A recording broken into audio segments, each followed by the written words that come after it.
Hello, it's Wulf here again, back with another quick tip. Today I'm going to teach you how to play some more intervals. So last time I talked about intervals, we covered the octave and the fifth, which are just the power chord notes, right? Octave and fifth. Power chord when you put them all together, right? Okay, so now I want to say no more power chords, and now I want to play major and minor chords instead. That's where the third interval comes in at. Okay? So unlike a fifth or an octave, a third can have a major or a minor version.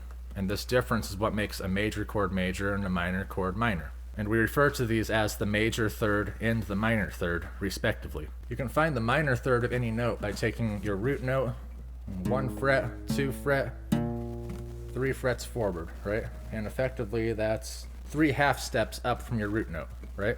So you can do that on any instrument. And then a major third is just 1 half step higher than that. So there's easy ways to find this on the guitar, and you can find them on whatever other instrument you play if you don't play guitar. We'll start out with any given root note here, and then we'll skip down to the next string, and then we'll go 1 fret back, 2 frets back, right? So there's a root note, skip a string down, back 1, back another 1. So that gives us the minor third shape, right?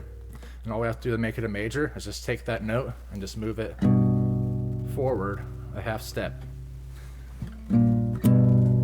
Any of these intervals that are referred to as major or minor, you can always find the major version of the interval by adding a half step to the minor version.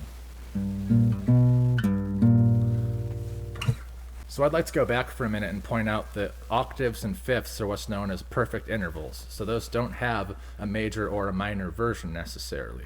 So thirds are the first that we're going to learn about that have a major and minor form. And now we know how to play them, I'm going to show you how to apply them into chords. So remembering what we talked about last time, we already know how to make a regular power chord shape, right? And then we know how to take the root note, which is this one right here, and we know how to find the minor third of that, correct? So we, once again, you go next string, back a fret, back a fret. So there's that note, right? And now we just need to figure out how to play that an octave up. So we apply our trick from the last time to find the octave from any given note. So we're finding the octave of that minor third now, right? So we go from the minor third, skip a string in between, hit the next string, and then go 1 fret forward, 2 frets forward. So we got the octave of that, right? So now you see how that's a note that we can hit while hitting our power chord shape now, right? So we just do our power chord, and then just bar that first finger all the way down, and we just want to make sure we're hitting this 5th fret on the G string. And that makes your minor chord. And then magically, do you know how we make that into a major chord? That's right, we just add the note right above the minor third, which in our case here is going to be the G string 6th fret. You just come in with your middle finger while it's still barred and just hit that note right there. And now you have a major chord, right? So you see all we're doing is we're just taking a regular power chord, we're taking that third, a major or minor third, finding it an octave up, and then combining it to make a full-on minor chord, right? Or major chord.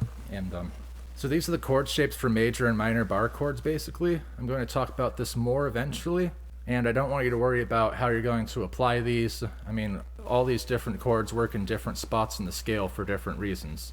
So for now, just practice that. Use your ear and try to figure out with your ear where these go in sequence without having to worry about any scale steps or any functional harmony, you know, which step of the scale is based on what chord. It's all good stuff to know, but you can definitely use your ear as a substitute for now and just figure out what sounds good to you, what doesn't sound good.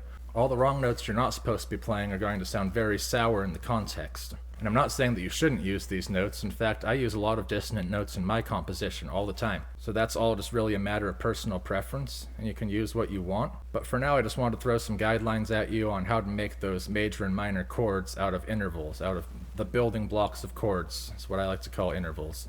They're the smallest unit of harmony possible, and they're useful for all sorts of things. I think they're important to learn early on because it gives a lot of context to how other things work in music. You know, if you're going to learn some chord shapes or scale shapes, then you're going to see these patterns that I'm teaching you with the intervals emerge everywhere in there.